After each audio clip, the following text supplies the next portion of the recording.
Hey everyone, this is Chandni Dinani welcoming you to Magnet Brains. और अब हम देखने वाले हैं कि डस्ट ऑफ स्नो जो हमारी पोयम है, अगर उसमें से हमें कोई long answer type question solve करना हो तो वो हम किस तरीके से करेंगे। तो लॉन्ग आंसर क्वेश्चन सॉल्व करने के लिए वो कोई भी पोयम हो, उसके लिए आपको कुछ चीज़ें हैं जो हमेशा ध्यान में रखनी है। सबसे पहले आपको पता होना चाहिए पोएट का नाम। तो जब भी आपको किसी भी पोएम से क्वेश्चन आए और अगर आपने ये मेंशन कर दिया कि the poem written by Robert Frost या फिर the poem Dust of Snow written by Robert Frost, ऐसा लिख के फिर आगे कंटिन्यू करते हो तो बहुत अच्छा इंपैक्ट पड़ता है एग्जामिनर पे। क्लियर? तो आप पोएट का नाम, पोएम का नाम मेंशन करते हो आंसर में तो बहुत अच्छा आंसर बनेगा। ठीक है, नेक्स्ट क्या बताना है आपको, आपको क्या वैल्यूज, क्या मैसेजेस मिले हैं पोयम में से वो क्लियर होने चाहिए। क्योंकि देखो पोयम इतनी छोटी सी है, 2 स्टैंजाज हैं, बट उसका जो मीनिंग है वो कितना बड़ा है, राइट? तो अगर आप मीनिंग से अवेयर हो कि पोयम में आपको एग्जैक्टली पोएट क्या कन्वे करना चाह रहे हैं और वो पूरा मीनिंग अगर आप मेंशन कर देते हो, दैट मीन्स का आपका आंसर जो है वो कंप्लीट सेंसिबल है। क्लियर? तो ये कुछ चीजें हैं जो आपको ध्यान में रखनी है। दूसरी बात, आपको टू द पॉइंट आंसर करना है। इसका मतलब ये नहीं आप बार बार बस पोयम ही समझाए जा रहे हो, नहीं, आपको उसका मीनिंग यूज करना है आपके आंसर में। तो क्या होगा, इससे आपका आंसर और ज्यादा ब्यूटीफुल और डिफरेंट होगा from other students. Clear? All right. First question हमसे बोला गया है, what is the underlying message for us in our hectic life with reference to the poem Dust of Snow. तो ये एक लॉन्ग आंसर और एक ये वैल्यू बेस्ड क्वेश्चन भी हो गया, जहां आपसे बोला गया है कि भाई डस्ट ऑफ स्नो में एक क्या ऐसा मैसेज छुपा हुआ है जो हमारी हेक्टिक लाइफ, हेक्टिक यानी बिजी लाइफ, हमारी जो ये भागा दौड़ी वाली लाइफ है, बिजी लाइफ है, इसमें क्या मैसेज हमको सीखने को मिला है from the poem Dust of snow. Clear? तो चलिए देखते हैं भाई।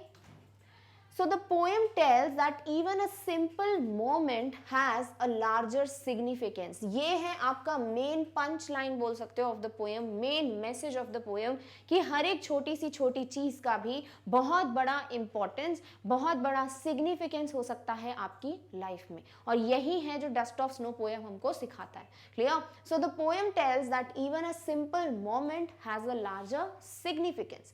The poet has mentioned crow and hemlock tree in this poem which signify his depressive and sorrowful mood। इस पोएम में पोएट ने यूज किया है क्रो और हैमलॉक ट्री को। क्यों? क्योंकि वो अपना सॉरोफुल मूड, अपना सैड मूड, अपना डिप्रेसिव मूड बताना चाहते हैं इन द पोएम। क्लियर? यानी यहां अगर आपने पोएम का इतना एक्सट्रैक्ट भी दे दिया rather than just writing about the poem, तो इससे क्या बेहतर होगा भाई कि आप क्यों यूज किया है उन्हें, क्या कैरेक्टर्स यूज किए हैं, उन्हें एक साथ लिंक करके लिखो। Clear? A crow sitting on the same tree shook off the dust of snow on the poet.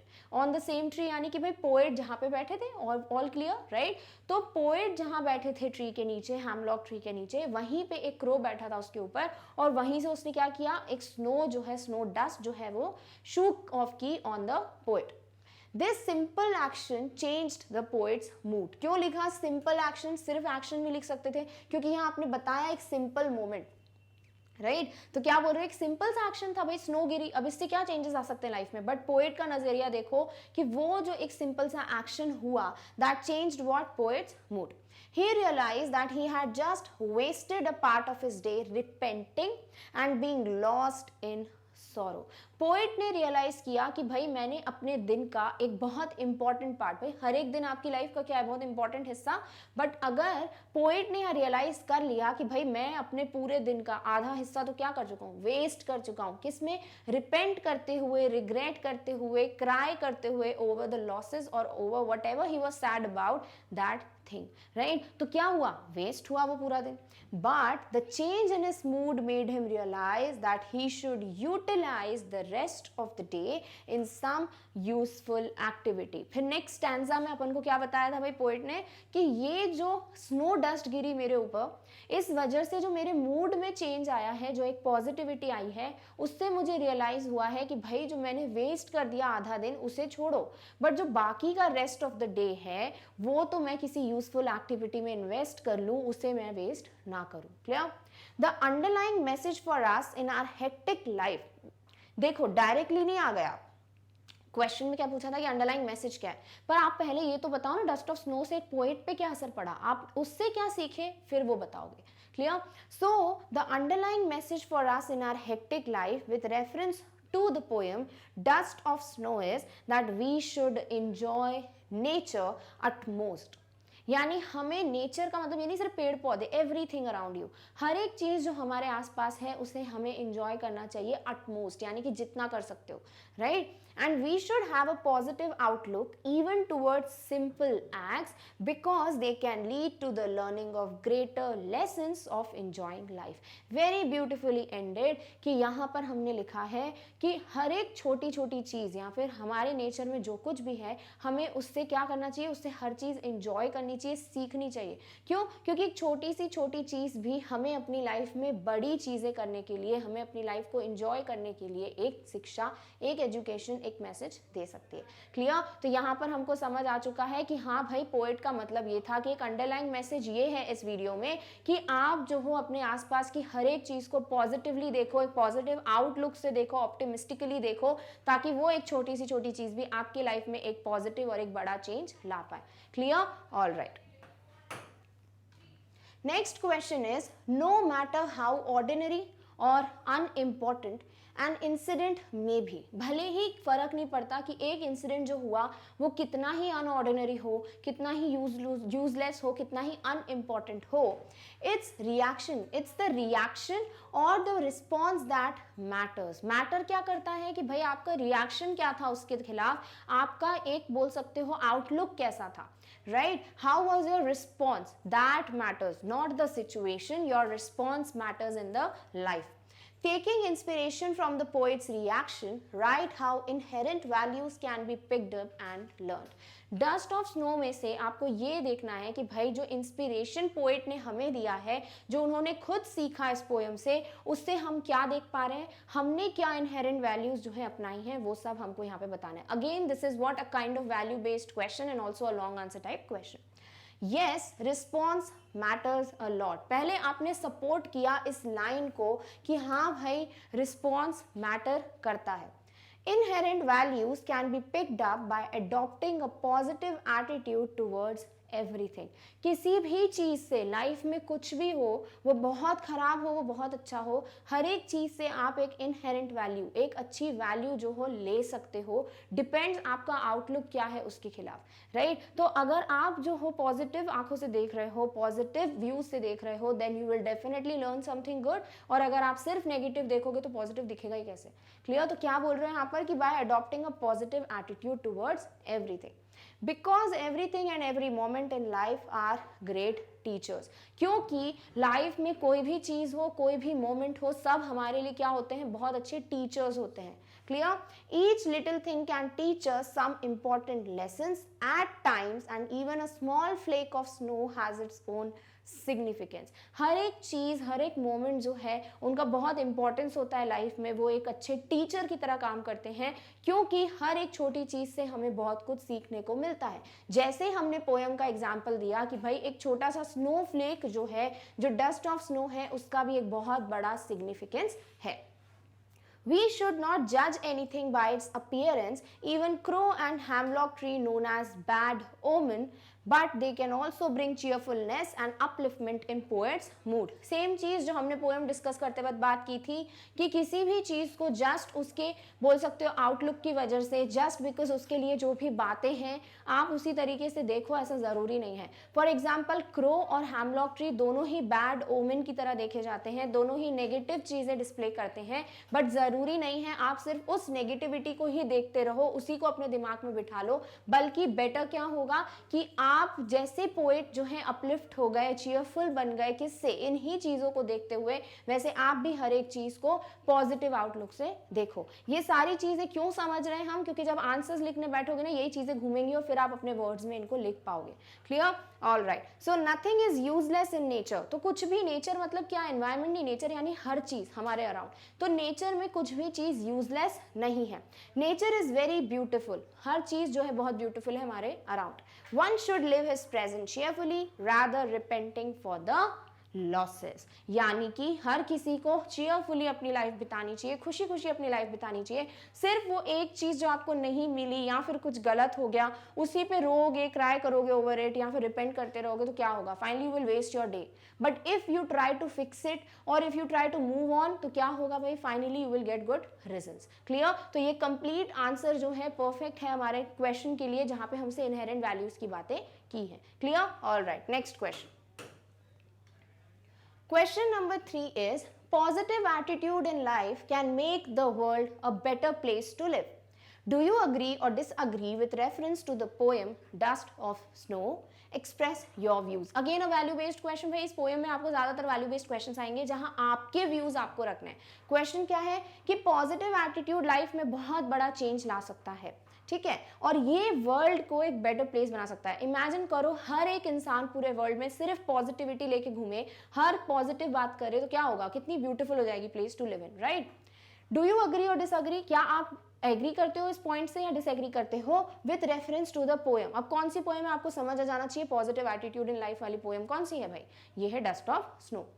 अपने व्यूज आपको एक्सप्रेस करने हैं। चलिए आंसर देखते हैं। I completely agree with the statement that a positive attitude can make the world a better place to live in. आपसे पूछा था अग्री करते हो कि नहीं डिसअग्री करते हो, किससे रिलेटेड, इस लाइन से रिलेटेड? तो बताओ कि आप अग्री करते हो, फिर लाइन बताओ, डिसअग्री करते हो लाइन बताओ, फिर आगे रीजंस दोगे, ठीक है? तो आई कंप्लीटली अग्री, फिर आपने पूरा स्टेटमेंट मेंशन कर दिया। इन the poem Dust of snow the poet Robert Frost, देखो यहाँ पर ही एग्जामिनर खुश हो जाएगा जब आपने पोएम का नाम और पोएट का नाम मेंशन कर दिया ना, आपका आधा काम तो हो गया, राइट? फिर आपका आंसर जो है फिर एग्जामिनर इंटरेस्टेड होगा पढ़ने में, ठीक है? इसका मतलब ही नहीं आगे कुछ भी लिख के आओ, गाना लिख के आ जाओ, ऐसा नहीं है। मतलब आपने अगर ये पॉइंट मेंशन कर दिया ना तो एग्जामिनर इंप्रेस हो जाएगा, that's it, okay? Talks of how an otherwise bad day altered into a not so bad one. Robert Frost ने डस्ट ऑफ स्नो में भी आपको ये सिखाया है कि भाई जो मेरा इतना बुरा दिन था वो कैसे चेंज हो गया एक ऐसे दिन में जो कि इतना बुरा नहीं है, right? Due to the action of a crow, और किसकी वजह से भाई? वो क्रो की वजह से, क्योंकि क्रो ने ही स्नो गिराई थी, right? It was a seemingly disconnected occurrence that brought about a change of mood in the poet. भाई बिल्कुल ही एक अलग ही चीज हुई। पोएट ने एक्सपेक्ट तो किया नहीं था कि मैं जाऊंगा, क्रो आएगा, मेरा मूड चेंज हो जाएगा, राइट? तो एक बिल्कुल भी ऐसी चीज थी जो पता ही नहीं था कि ऐसा हो भी सकता है, एक नामुमकिन सी चीज हो गई और उस छोटी सी चीज की वजह से पोएट का मूड जो है वो एकदम से चेंज हो गया। One lesson that can be learned from the poet is to see the brightness amidst the gloom. बहुत इंपॉर्टेंट ये लाइन आप यूज कर सकते हो इस पोएम के लिए किसी भी आंसर में, कि रॉबर्ट फ्रॉस्ट ने आपको क्या सिखाया है कि भाई कहीं पे भी अंधेरा दिखे, आपको ग्लूमी सिचुएशन है और उसमें भी अगर आप एक रे ऑफ सनशाइन या फिर ब्राइटनेस या स्पार्क ऑफ लाइट देख लो, that means you know how to live your life, right? अगर बहुत अंधेरा हो उसमें भी एक रोशनी की किरण आपको दिख जाती है, यानी सब कुछ नेगेटिव हो और उसमें एक पॉजिटिव चीज आप ढूंढ लेते हो, that means you are a right person, just like our poet. Clear? The crow and the hemlock tree are dark images and yet the poet sees the color of happiness. भले ही hemlock tree भी क्या है, dark image है, right? दूसरी बात crow भी क्या है, ब्लैक डार्क, बट दोनों में पोएट ने जो कलरफुल इमेज देख ली, जो कलरफुल हैप्पीनेस देख ली, वो क्या है, वही है मेन जो कि इस वर्ल्ड को क्या बना सकती है, एक better place to live in, because that is what we call a positive attitude और positive outlook. Clear? Another lesson is that life is made of small joys. It is through them that one can always manage to see positivity in negativity.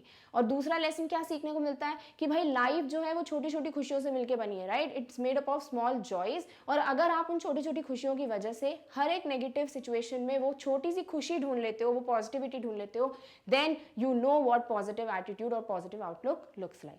Clear? All right. Next question is, our attitude towards a situation evokes both negative and positive response. हमारा जो भी attitude होता है, outlook होता है किसी भी situation को लेके, वही क्या करता है, वो इवोक करता है, जागृत करता है आपके अंदर या तो कोई पॉजिटिव चीज या फिर नेगेटिव चीज, right? Analyse this with reference to the poem Dust of Snow out to bring out the inherent valuable lessons. आपको क्या करना है, आपको इस क्वेश्चन में ये चीज बतानी है कि क्या ऐसा जरूरी है कि आप जो हो किस तरीके से अपना एटीट्यूड रखते हो किसी सिचुएशन से रिलेटेड, तो उस पे बेस्ड आपको पॉजिटिव या नेगेटिव जो आउटकम्स हैं वो मिलते हैं। अगर ऐसा है तो पोएम के रेफरेंस में इस आंसर को सपोर्ट करो। चलिए देखते हैं इस क्वेश्चन का आंसर हम किस तरीके से लिखेंगे। Whatever situation life throws at us, it evokes both positive and negative responses. देखो लाइफ में कैसी भी सिचुएशन आपकी तरफ आए, डिपेंड करता है आप कैसे पर्सन हो। आप उस सिचुएशन को लेकर बिल्कुल नेगेटिव हो जाओगे, रोओगे, रिपेंट करोगे, या फिर आप उस सिचुएशन को एज अ चैलेंज एक्सेप्ट करते हो और खुश हो जाते हो, अरे वाह एक और चैलेंज आया लाइफ में, राइट? तो वो पॉजिटिव और नेगेटिव जो रिस्पॉन्सेज हैं वो इवोक होते हैं, वो बाहर आते हैं depending on your attitude, right? The poet in the poem Dust of Snow was in a sorrowful mood. चाहो तो लिख सकते हो the poet Robert Frost, right? तो फिर poet का नाम भी आ गया और poem का नाम भी आ गया, आधा काम यही हो गया।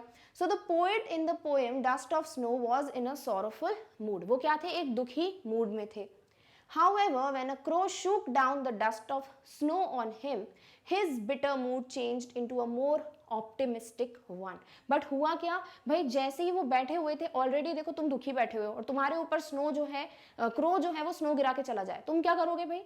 तुम लोग बहुत गुस्सा करोगे कि पत्थर मारोगे फेंक के इस क्रो को कि भाई क्या किया। बट पोएट ने क्या किया, उन्होंने एक पॉजिटिव आउटलुक लिया कि ठीक है वो एक बैड मूड में थे, ऑब्वियसली कहीं ना कहीं उनके ऊपर भी ये चीज़ आई होगी कि हाँ भाई ये क्या कर दिया क्रो ने, तो गुस्सा तो हुए होंगे। बट फिर उन्होंने वो पॉजिटिविटी देखी कि हाँ भाई ये जो स्नो आई ना, डस्ट ऑफ स्नो, वो एक ब्राइटनेस थी उनकी लाइफ में जिसने उनका मूड पूरी तरीके से चेंज कर दिया। Clear?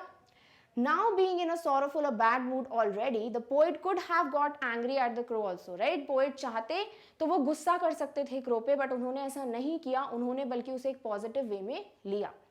However, the dust of snow becomes a positive medium of change for him. But हुआ क्या, फाइनली डस्ट ऑफ स्नो जो है वो उनके लिए एक पॉजिटिव मीडियम बन गया, राइट? यानी कि वो तरीका बन गया, वो सोर्स बन गया ऑफ हैप्पीनेस, जिसकी वजह से उनका mood from a bad mood change to a very good mood, right? It made him cheerful to some extent and helped him forget his sadness. और किसी न किसी हद तक उनको बहुत खुश किया इस मोमेंट ने, और उनकी सैडनेस वो भूल गए और उन्होंने डिसाइड किया कि भाई अब मैं कुछ यूजफुल एक्टिविटी करूंगा, at least for a few moments. Thus we see that instead of seeing the negative aspect of a happening, one should see the positive aspect, and one's response may greatly affect the outcome of incidents. यानी कि हमें इससे सीखने को मिलता है कि हर किसी को क्या करना चाहिए, कुछ भी हो, कोई भी हैपनिंग हो, उससे बिल्कुल एक पॉजिटिव पॉइंट ऑफ व्यू से देखना चाहिए। उसी से क्या होगा, आपका आउटकम, आपका रिजल्ट, आपका फाइनल जो आउटकम है वो क्या होगा, बेस्ड होगा।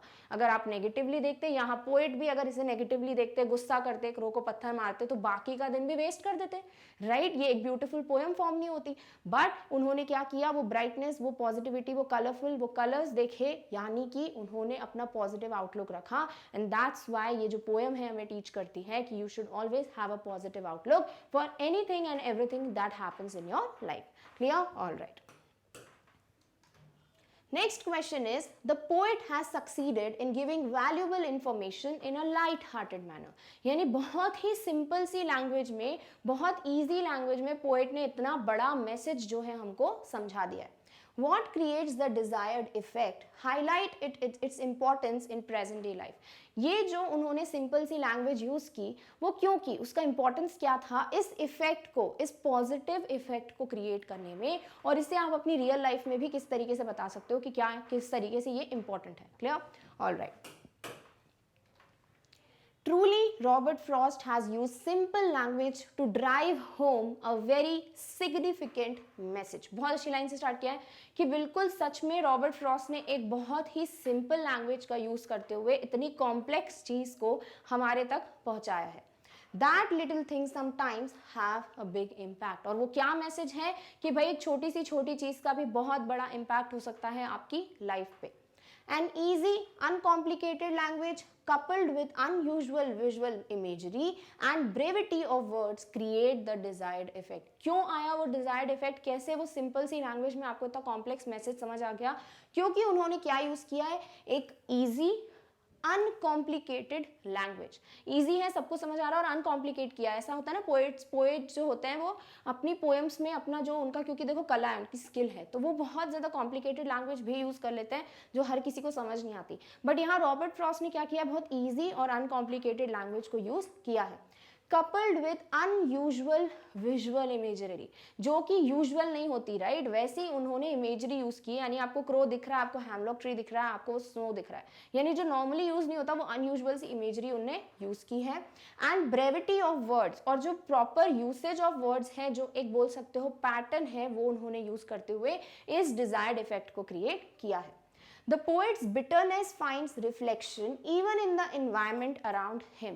पोइट के अंदर जो सैडनेस, जो सॉरोफुलनेस भरी हुई थी, वो जो बिटरनेस थी, वो उनको अपने अराउंड एनवायरनमेंट में भी दिख रही थी क्रो और हैमलॉक ट्री की मदद से। द नॉइसी डार्क क्रो, जो क्रो है वो क्या होता है, डार्क कलर का, उसके बाद उसकी हार्श वॉइस होती है, नॉइजी होता है, राइट? एक वो चीज। दूसरी बात, द पॉइजनस हैमलॉक ट्री, जो पॉइजनस हैमलॉक ट्री है उसको भी यूज किया उन्होंने। थर्डली द आइसी स्नो, जो कि क्या होती है भाई, आइसी स्नो क्या होती है, बहुत ज्यादा आपको ठंड लगती है तो एक नेगेटिव चीज मानते हो, राइट? तो ये तीनों चीजों को उन्होंने यूज किया अपने सैडनेस, अपने सॉरोफुलनेस को बताने के लिए in the poem. All are essentially depressing images, सभी क्या हैं, बहुत डिप्रेसिंग इमेजेस हैं, यानी उन्होंने जो ये इमेजेस यूज की हैं क्या करिए, बिल्कुल परफेक्टली उनके बिहेवियर को एक्सप्लेन कर रही है।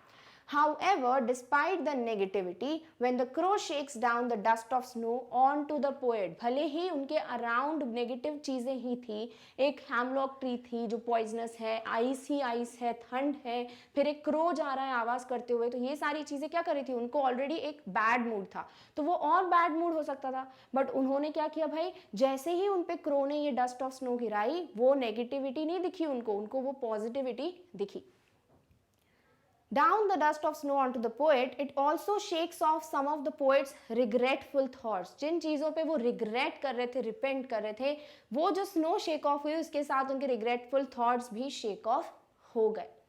Today, when all of us live in stressful atmospheres, the poem teaches us to gain happiness from little things. और यहाँ हमने एक बहुत ही ब्यूटीफुल लाइन से इस आंसर को एंड किया कि भाई किस तरीके से पोएट ने आपको इजी लैंग्वेज में सिखाया, क्या इफेक्ट आपको मिला है, अपना पॉइंट ऑफ व्यू भी रख दिया कि इस तरीके से इन ब्यूटीफुल चीज़ों को यूज़ करते हुए पोएट ने हमें सिखाया है कि भाई अपने अराउंड छोटी छोटी चीज़ों में खुशी ढूंढिए, अपनी नेगेटिविटी को कम करने के लिए छोटे छोटे मोमेंट्स का यूज़ कीजिए, छोटे छोटे मोमेंट्स को हैप्पीली इंजॉय कीजिए, क्योंकि a small moment can also have a larger significance in your life. This is the total complete message conveyed bye Robert Frost in the poem Dust of snow.